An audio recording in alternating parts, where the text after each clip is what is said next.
Good afternoon, everyone. This is Ukraine Media Center Odessa. This is the third event for today. We decided not to be limited with political and social issues, to discuss the cultural issues today. Today, we have representatives of a range of Odessa theaters to discuss with them how the war influences their work culture and how theaters can interpret the Russia-Ukraine war and how they can use this topic in their productions and how they interact with the audience in these times. Today we would like to start with Oleg Shevchuk, actor and director of the Tea Factory Theater. He has been mobilized, so he is now closer to the front line, and he is on the video conference with us today. And I will ask him my questions first. How how does the theater change during the war? Oleg, can you hear us?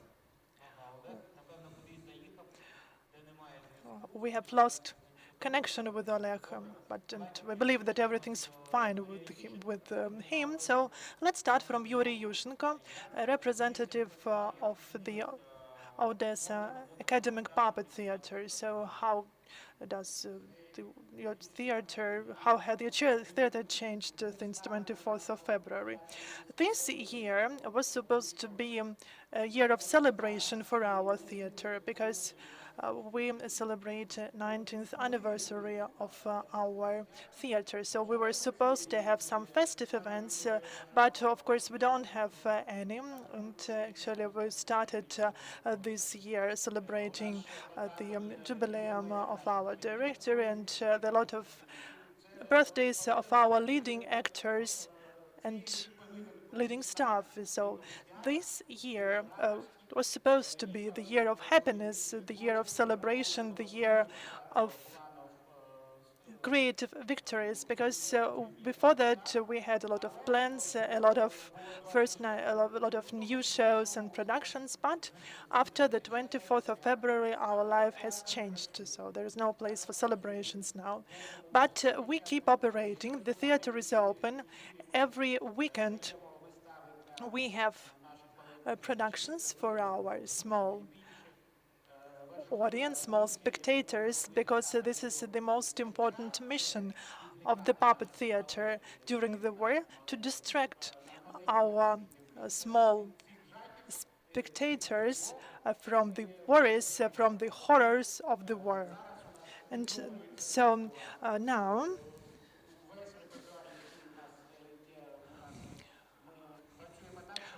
we work to have new plays, new productions every month in our theater.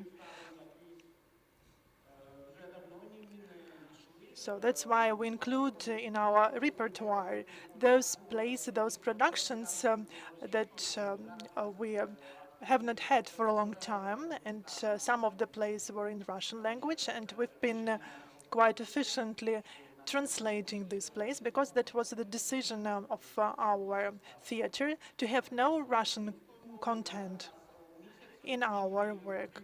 And we have 2-3 first night shows every month because we translate old plays, old productions in Ukrainian language. And of course, we have a lot of plans for the future in terms of the premieres, but of course, it depends on the situation. It depends on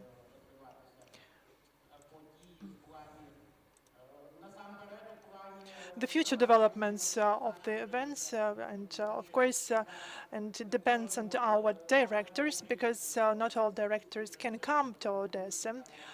We are now looking forward for the opportunity to have here the directors from Lviv, Kyiv, and also from other countries, including Latvia. So we have just a number of different plans and in terms of new performances, but unfortunately now we will just we'll wait for premieres just a bit later. So we have Oleg back with us. Have you heard the question? Yes.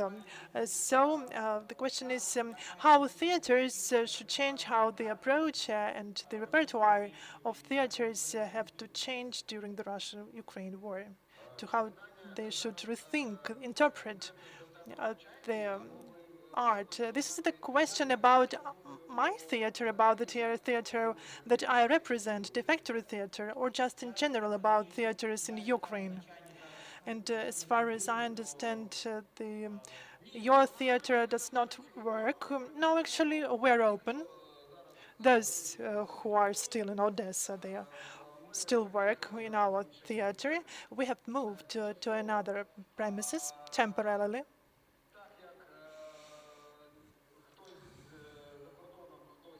But some of our staff are abroad.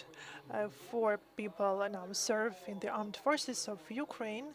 That's why we have only old plays, old performances in Russian language, because before the 24th of February we worked with Russian language. But as far as I know, several months we are going to have the new play, Zamrazhsk Opened Sea.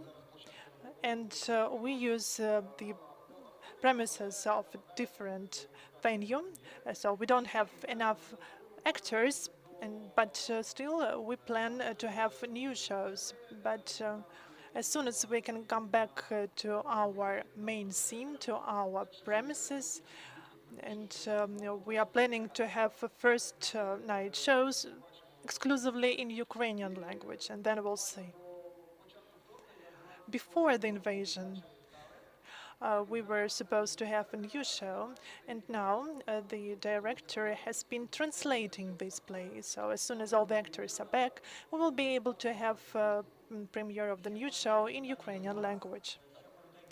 Just one more short question. I would like to use the opportunity of having a connection with you. How do you think perhaps you should not only change the language of your productions, but also the repertoire? How can it be changed? Please share your opinion about this issue, and then I will ask the same question representatives of other theaters. Perhaps it will be quite radical what you hear from me now, but I believe that since our aggressive neighbor decided to invade our territory, and considering what the enemy now does at our territory, I believe that me personally don't want to hear anything about Russian theater, about Russian plays in the next 5 or even 10 years. And just not that I want to reject everything Russian, but we are now just want to ascend the European Union. And we've been under the influence of the Russian literature for quite a long time, because they kept saying that we were one people.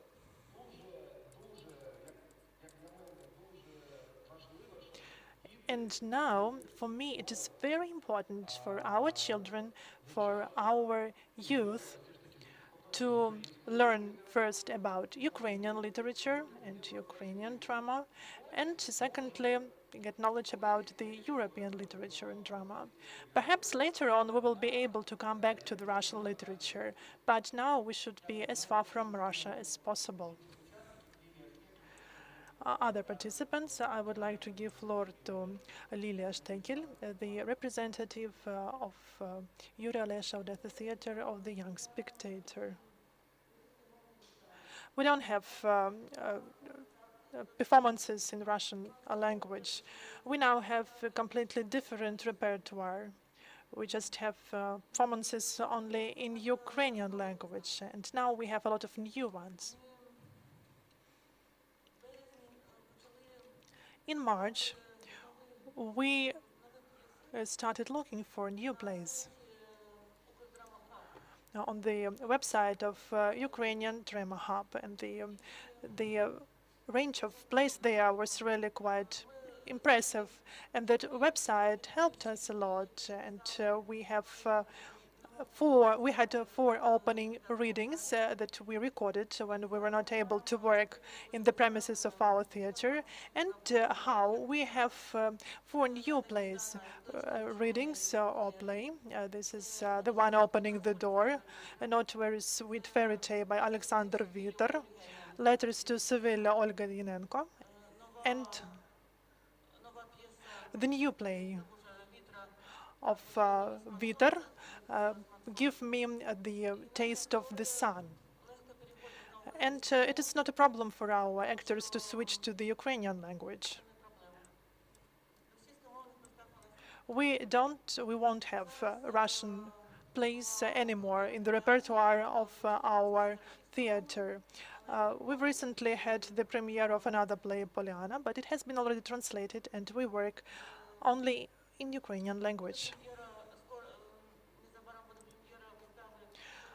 And quite often we have the new play Kolisankar or Lullaby that will be based on the Ukrainian lullabies, and it will also be in Ukrainian language, and that will be really very interesting. Thank you. Tetyana, you're representing the theater of the musical comedy. What changes do you have now? Has the war forced you and made you actually to reconsider your repertoire policy? So what's going on in your theater now? Odessa Academic Theater of Musical Comedy was supposed to celebrate its anniversary, 75 years, in March of this year. But so we are 75 years now, but we just like to postpone the celebration to the period after the victory. The life has changed because 11 our colleagues are now have joined the armed forces of Ukraine, and we have our solo artists there, conductors, the artists from the chorus and ballet. And of course, it has influenced our activities. We have been renewing our repertoire, and in parallel, we also have a so-called theatric battalion that we created just during the war. Our artists made perform our soldiers, IDPs, territorial defense units. So they just give these performances on the railway station, on at block post, etc. So we are asked to sing Ukrainian songs, and actually this is what our soldiers ask us to perform. And quite often we perform in the places in the places where our colleagues serve, and their fellow soldiers usually are usually impressed by the fact that they serve with the actors from the theater, and they just say, "Oh, you can sing, that's great." So this is like a new element of our work. And we have started renewing our repertoire with the two plays that we now perform in Ukrainian language, chasing two airs, two rabbits, and the second one, The Night Before the Christmas. As for the children, we are going to renew our production Chipolina that will be also in Ukrainian language. And finally, we managed to have first night performance in the circus. This is the Princess of Circus, the classic Kalman's operetta. And I would like to invite everyone, including you, to see this performance. The Academic Theater of Musical Comedy always says that we should bring gaiety and something good in this world, and this is what we're missing this day. That's why we continue to do our work. As for our plans, I can speak about them later or now. Okay, please give floor to your colleague. So we have the third mic with us. And I would like to give floor to Valeria Fedotova, director of the Ukrainian theater. Yes, what can be changed here? And you have not faced the biggest challenge as other theaters. You did not have to shift to the Ukrainian language. But when you actually, I thought that we are going to discuss not only our repertoire but the spiritual part of our work, because that's what we deal with. So, and when it comes to the question what has changed, I think that we are responsible for what we tell from the stage, and we need to feel what's been happening in the society through ourselves. And this is not only about speaking in Ukrainian language and to have performances in Ukrainian language. The people who now perform on stage have new experience. A month ago, I had a prisoner show in Kiev, and we learned from the audio, and we actually know that we become deeper because we've been facing all the challenges of the war, and our relatives are now in the armed forces of Ukraine. There are some losses, and that's why we need to discuss more important topics on the stage. And I believe that this is the main task of the theater. And you've had two premieres after February this year. Can you just cover this briefly? Do you want to discuss how this to produce new during the war? I just want our audience to learn about the new shows, about the premieres, and secondly, about the spiritual part. And actually, we have now Maxim Golenkis. Sasha, please throw away the waste. And this actually, we have this performance in the bomb shelter, and that was during the first phase of the war. But actually, you can learn this information easily on the website. And what's been your biggest challenge during the war? What was the most unusual thing? These are not words that was mentioned by Churchill, who said once that we should fight for culture. So yes, so the culture, this is what we fight during the war. So we can't stop doing this, because this is Ukrainian culture. This is Ukrainian theater. So there is no new boost. We just need to continue what we did before. We'll come back to you a bit later. And I would like now give floor to Igor Chernetskyi, conductor of the Odessa Opera and Ballet Theater. So what has your theater done, started since the February? I do remember the open-air performances the beginning of the March of this year. Have you had premiere just to demonstrate the Geist of Zeit? What can you tell about this? We should not have just a simplified approach, only shifting to the Ukrainian language. Actually, we should dig deeper, because we have become even closer as the whole nation, as the whole people.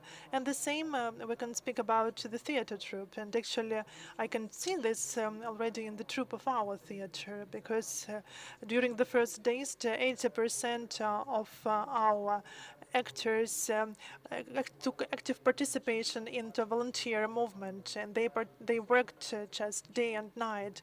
And actually, if you remember how Odessa residents gathered sand on the seaside, most of them were just actors and singers from our theater. And actually, they also volunteered at different institutions, and actually I just can't just name it, because we were just from the first days of the full-scale war, we had the chat discussing what are the needs all over the city.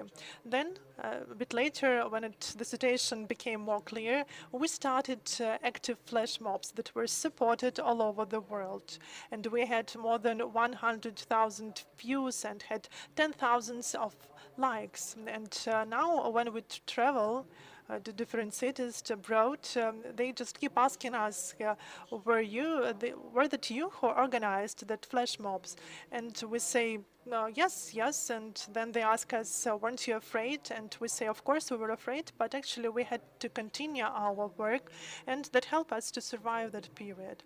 Then we have now the mobile concert groups that perform at different parts of our country, and actually after such performances we invite our soldiers to our opera house after the war. And have you ever thought about producing some classic performance, some classic opera, and to shift it, to bring it to modern times and somehow relate it to the situation in the country? Of course, this is possible, but again, this is quite a simplified approach, we should remember about the artistic value. If a director can see how to stage something like this, then of course it is possible. Have you been working on the new operas, on new performances, taking into consideration the conditions we've been living in lately? Just to very briefly, now we have a very big, large-scale premiere that was based on the poems and works of Taras Shevchenko, Ukrainian writer. It was named Katerina or Catherine, and the audience could feel the patriotism that was radiated from that performance, and actually all the tickets every time were sold out, and that was a very interesting premiere. Now we are trying to show it to the world, not only to Ukrainian population, Ukrainian citizens. And we want the Odessa Opera House to become a platform for the works of Ukrainian artists, and we are also planning to stage the new ballet of Ukrainian composer, Mr. Shevchenko, and actually it will be for children. And we want our opera house to be the platform predominantly for Ukrainian authors and artists. And these opera and ballet are very complicated genres and complex genres, and to be able to perform something, we need first to have the concept and idea of an author. And I think that we will have something very interesting in the future. We should also note that we are open, and a lot of people willingly visit our theater now. And of course, we also always invite IDPs and our soldiers to the audience. And first, there is a round of applause to the artists.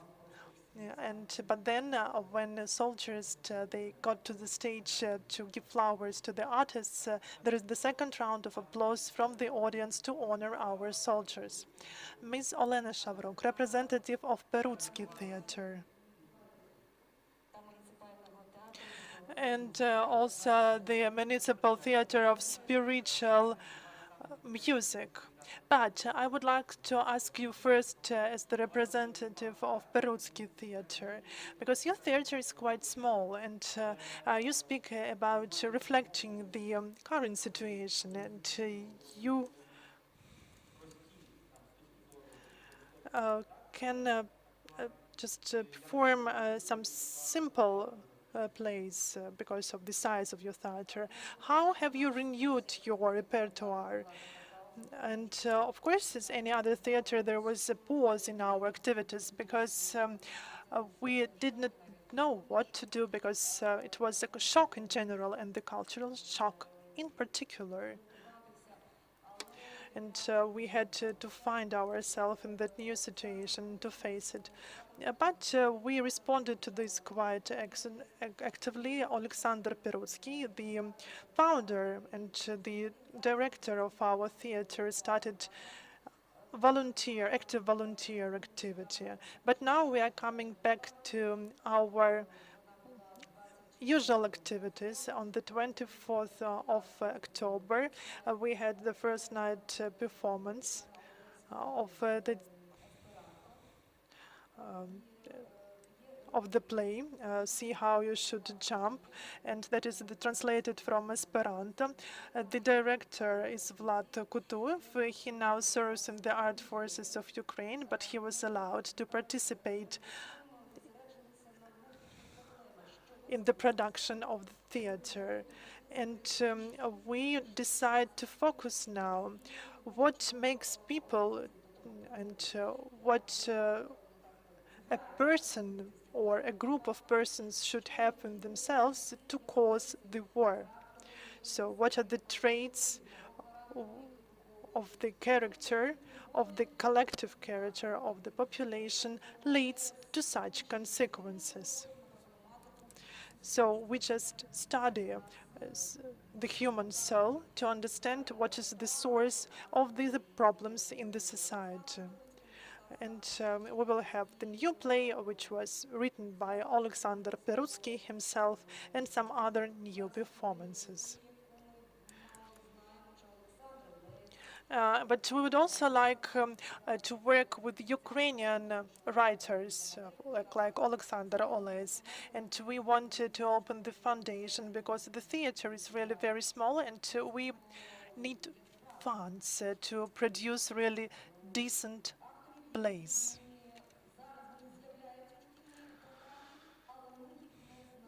And actually, these authors, these writers are now added to the educational curriculum, but we know nothing about them. Antonenko Davidovich, Alexander Oles, etc. And I'm really astonished because we should have their monuments in our streets because they deserve on this, and we need to learn about their heritage in full. And I can't imagine how we managed to live without these authors, without knowing them. It's quite strange to me now. We have a lot of authors, really. For example, Yushchenko, and he has a lot of different works, not only Black Panther and White Bear. Now I would like to speak about the different theater. This is the theater of wind music. Even before the war, we had the artistic initiative Art Hub that was kind of an art lab under the umbrella of our wind music theater. And we actually started now the initiative which is called the artistic force or artistic power. And before the war, we promote Ukrainian music, classical music, and of course international artists. But now we also support volunteers, the armed forces of Ukraine, IDPs, etc. And we also work with different charity foundations that work to support the armed forces of Ukraine and those who are now in difficult conditions and circumstances. So our schedule is quite hectic, and in different venues of our city we have a lot of interesting and exciting events.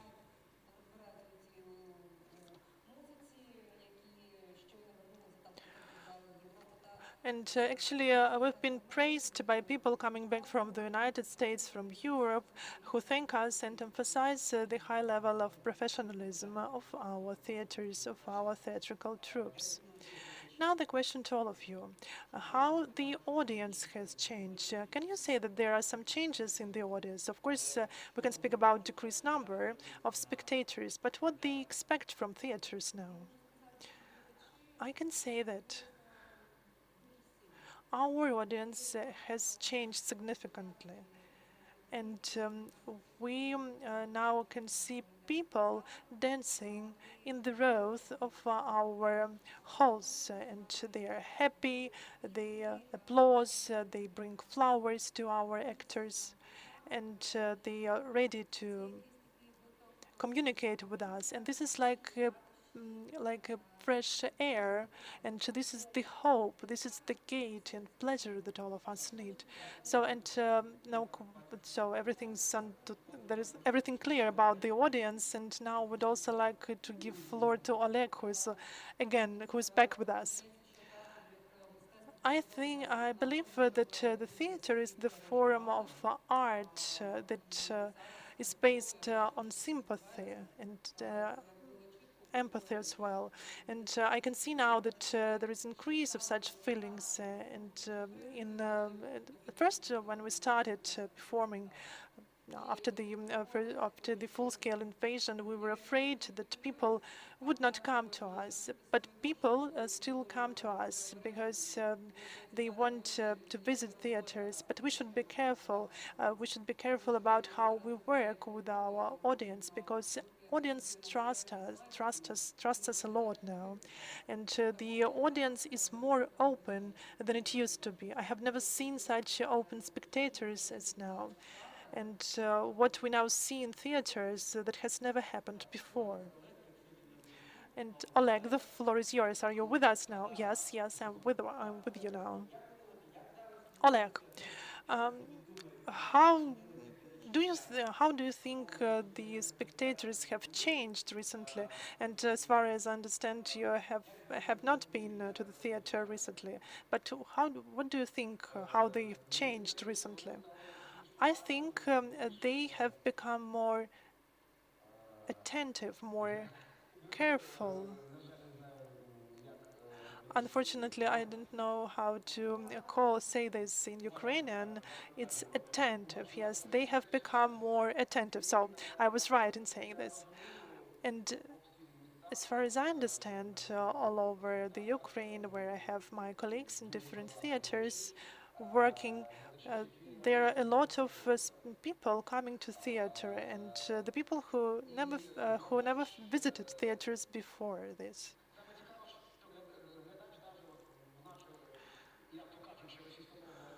And when it comes to so-called Russian-speaking Odessa, people ask us, when are you going to translate your performances in Ukrainian language? And the audience, the viewers, they come to theater not to spend some good time, but to not to forget about the peaceful life that people had before the 24th of February, to recall how it to live a peaceful life. So the viewers, they don't want us to entertain them. They want us to respect them, to be attentive to them, and to take care about them. That's my opinion. Now I would like to refer to the representatives of the theaters working with children. So what's the situation now? Because I think we should speak about the worst impact on children. We started working on the third day after the full-scale invasion. First, that was in the video format. But then we started performing in bomb shelters, in underground parkings, and libraries and churches. It is very important for children to see that the theaters are still open, that they can visit performances there. And thus children don't forget about the peaceful life.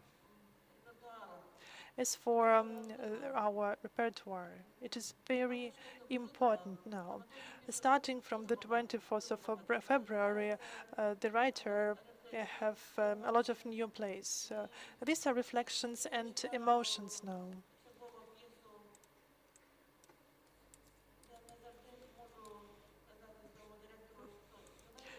But when I read a new play, I'm not always ready to offer such this work of a playwright to my director, because I'm not sure how it will be perceived by the audience. And what's the difficulty here? Actually, we don't know how what we have on stage will trigger and what it will trigger in our audience. We don't know how it will, what impact it will have on our audience and what the audience will do after that. We need to have more light, more hope in our performances for the spectators to leave our theaters believing that the victory will be soon. Yuriy, can you add something to this? If the people are different. The people who come to theaters are different. In our theater,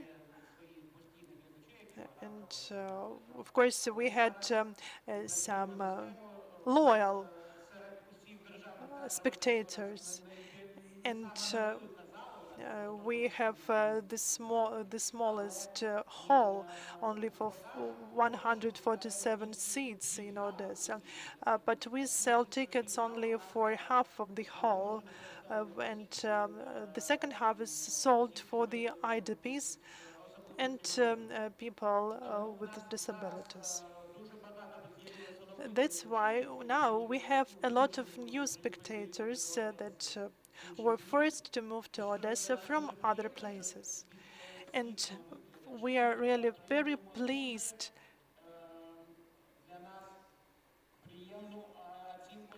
to receive a positive feedback from these new people.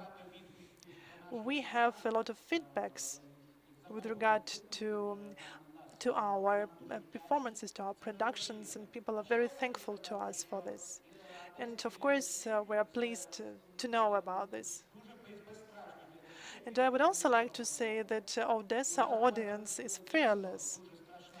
And once we had a very horrible situation that was on the 24th of June. We had a performance at 11 a.m. And at that time, Odessa port was shelled, was bombed, and the street where our theater is located is not far from the port. It's closer to the port than other theaters. And when the shelling started, there was even vibration in the walls. And of course, we have a bomb shelter. We brought all the audience there quite quickly. And it was really, we heard all the explosions. There was a lot of noise. Everything was very loud, even in a bomb shelter. And we were ready, actually, that people with small children will be frightened. But no, I can say that the audience was really very calm under those conditions, and we have with a new form of cooperation with our audience. And when we come to the bomb shelter during air raids, air raid alerts, our actors they continue communicating with our audience in the bomb shelters, just presenting the characters of the production. But they become closer to our small audience, small spectators, because they communicate face to face with them. And actually, children, they love this a lot because they literally touch the characters from the stage, from the production. What I want to say now, and I believe, and actually, the troops of this theater will just support me. Everything's going to be fine. We can see that. We can see this in our children, in our small spectators, and we have a victorious and bright future in our country. I would also like to speak about my personal opinion because there have been no studies of the audience. But I think that the audience has changed because the approach to visiting theaters is different than it used to be. Because it also includes kind of a heroic elements. Because despite some problems, despite shellings, people are ready to visit theaters to spend time there. And I think that here we speak not about that people want to entertain there. They just want to find there something they like in their everyday life. And of course, we can't but feel this because we believe that the audience is more open, more emotional now. They are more honest in their response to what's happening on the stage. And the perception of the audience is different.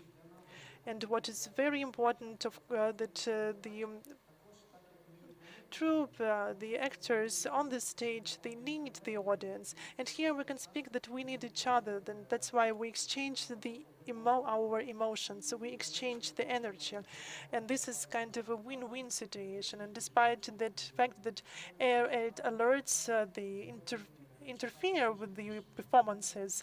People are ready to wait for hours in the bomb shelter and just to for the production, for the performance to continue on stage. And so the theaters are now in demand, and we can feel this. Now I have the question to the directors, and hopefully Oleg is still with us. Oleg, can you hear us? Yes, yes, I'm with you now. Can you hear me? Yes, yes, of course, and we will be able to see you in a moment. Yesterday we had Irina Karpa, and I asked her about what she writes about, what she wants to write about during the war. And now I want to ask you, I'm not sure that you have now time or like possibility to think about this. What do you want to write about now? It is very difficult to answer your question because now I have such an impression, or not an impression, just a feeling that I'm not sure that I will come back to the theater. Of course, I will come back from the war, and I hope for this. But now, to be honest, I have not thought about this because actually my mind is preoccupied with different things. But when I come back, then I'm sure that I won't write about the war, because I think that we will need some time just to process, to adjust to what has happened. It won't be about the war, it won't be about the patriotism, it will be about something simple, but it won't be comedy, for sure.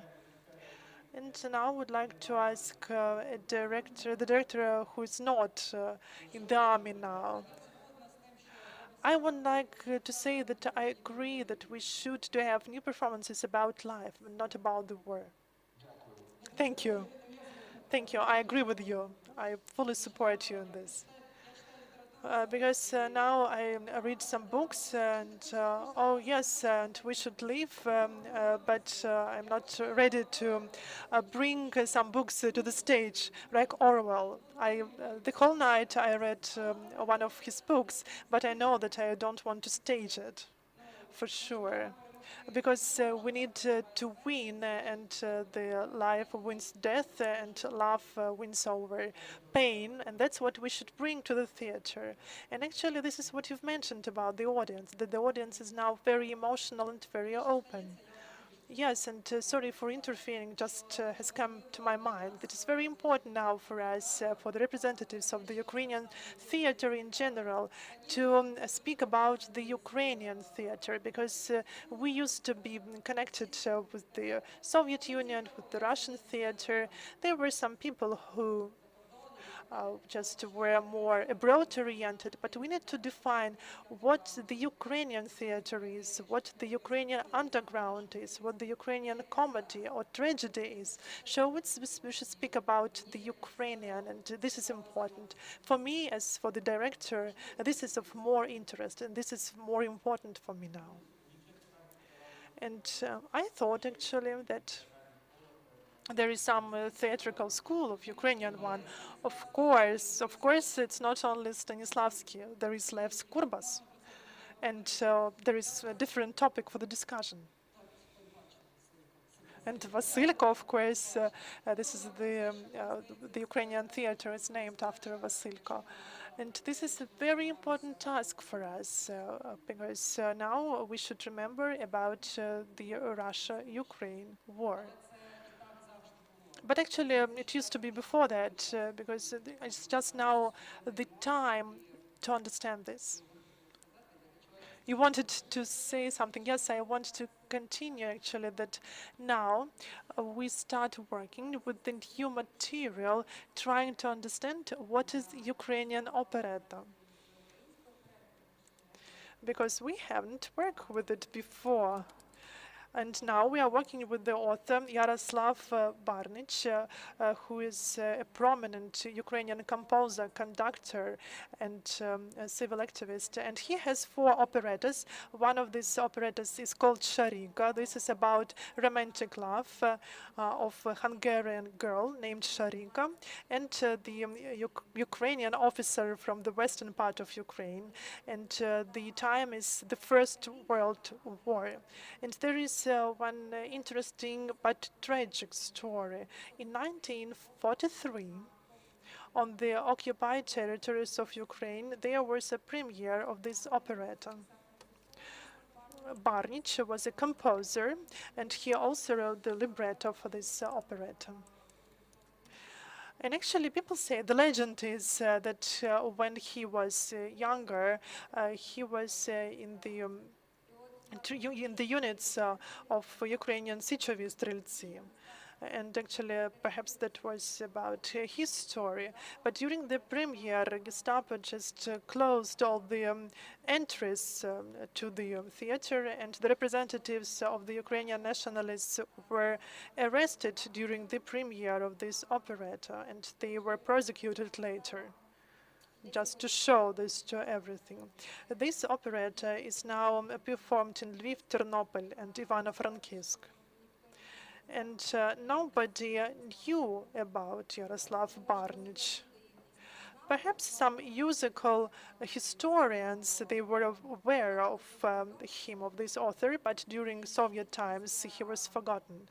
And only after the collapse of the Soviet Union, his daughter brought back to the Ukraine his materials, his place, and it became possible. And actually, our theater was born in Lviv, and 4 years later, after this premiere in 1947, and perhaps one of our young actors who were in the beginning of the establishment of the theater could participate in that first staging of that operetta. We will study this, and we will start working with this material in December, and hopefully in March our audience will be able to see the results of our work. They will learn about Ukrainian theater when it comes to Ukrainian operetta.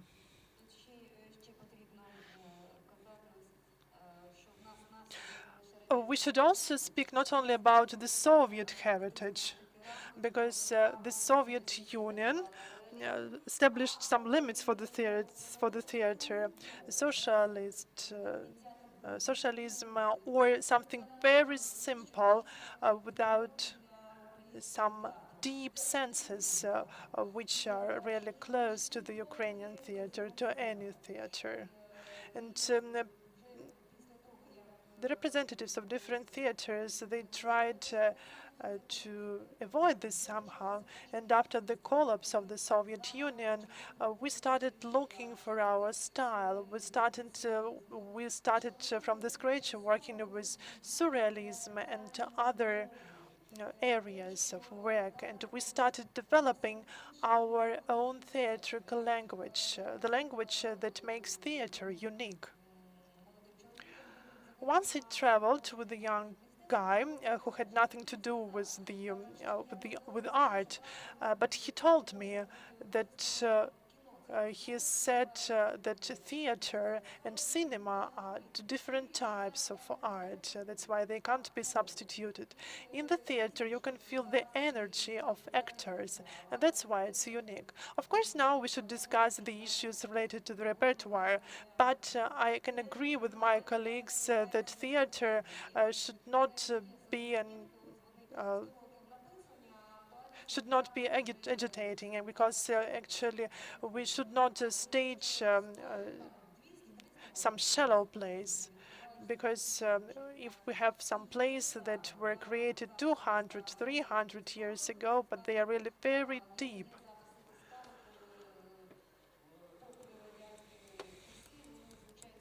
And still we have some records of the plays that are still important for our days, because we can see that back then the theater, the directors, they wanted to show the issues which are still very important for us.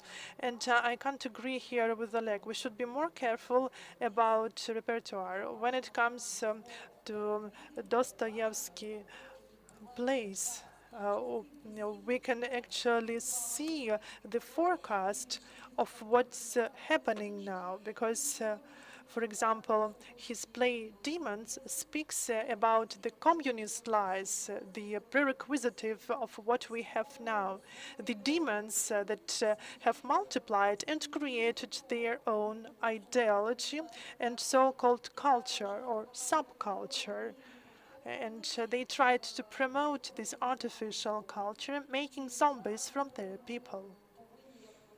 And we as creators, we as artists should try to change this situation, to find the spirit and to open and discover the spiritual depth, because when it comes to theater, it's always about spirit. And I hope that Oleg is still with us. And I hope that he's with us, because I have some more questions. So Oleg is no more with us. Unfortunately, we lost connection because actually he has some combat tasks to perform.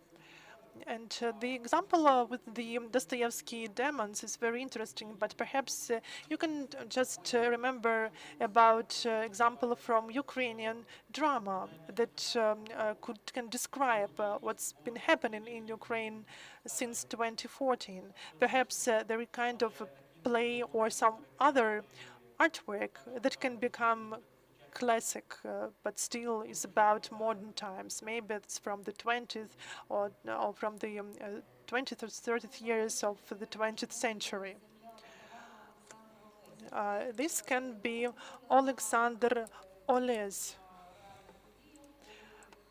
He has the work which is called The Promised Land, and he was invited to the Soviet Ukraine and saying that Ukraine requires talents.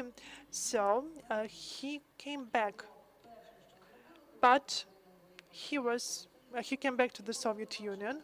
But as soon as he came back to the Soviet Union, he was named a spy, and he was sent to prison and killed. And The Promised Land is the play about this person, this guy.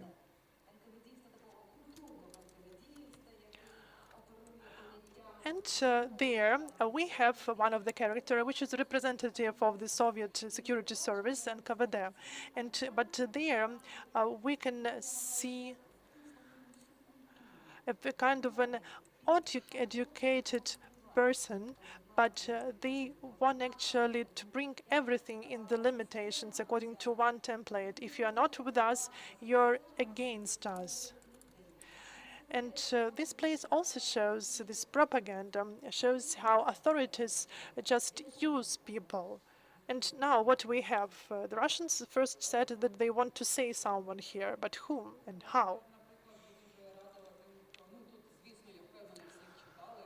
And I can also recommend you to read Khvelyovy, Me, Romance and Romantica, and also the Diaries of Stus. And of course, this can be the basis for the play. You can stage everything you want. You just need the willingness is of most importance. My husband and I now try to stage this Khvelyov's piece, this terrible story. Romance about person killing his own mother, trying to follow the Soviet ideology. And Khvelyov is a very vivid and bright author. And I think that when it comes to the history of theatrical art in the 1920s in the Soviet Union, there was the Ukrainization. And actually, when it comes to Odessa theaters, they performed in Ukrainian language. And now, and actually, the question is why our theaters did not think about Ukrainian repertoire before 2014 and before the 24th of February. And for the opera house, it's easier because we have international plays, international productions, and we just perform in the original language. But what about other theaters? Why haven't they used the Ukrainian material? Because now just suddenly everyone want to shift to the Ukrainian repertoire. But the honest in this, yes, but I think that they just failed to do this before, so they didn't work hard enough to do this before. I would like to respond to some, actually, that was, so we just found some place, but there was no emphasis on this. And actually, I cooperate with the playwright from Sumy, and his plays are very interesting, and actually wanted to use his plays in our theater. But only now we have been facing the fact that Russian-speaking people who spoke Russian when they were born, it's very difficult for them not only to hear Russian language, but to speak Russian language. And we can speak about the emotional tension here. And I faced this in 1999 when I saw the record, kind of a secret record of the communication of the journalists from Kosovo. And actually they showed what happened in streets of Kosovo before bombarding and now. Yes, but we know quite well now what we can see in the streets after bombardment, after air raids. But I want to say that after I saw that, it was difficult for me to listen to the American language, but I kept reading the books of Dreiser and other American writers. My friend says to me that she can't speak Russian, that she can't write in Russian. So this is a natural process, which is preconditioned by the historical conditions and circumstances. So let's come from the language issue, because the discussion can be never ending, to theatrical issues. And now I have the question to all the participants. Perhaps you are still in contact with the directors of theaters which are still on the shelled territories. And first that we can see about is Mariupol drama theater that was destroyed by Russians. But there are still theaters in Severodonetsk and Kramatorsk, in other occupied territories in Donbass. Of course, the theaters in Kherson. Do you know what has happened to the troops of those theaters? Are they still on the occupied territories or have they left? I can speak about Kherson theater because the director from the Kherson theater, Pavlyuk, works with us. So we have two performances from that theater. And we we planned to continue working with him, and actually he told us that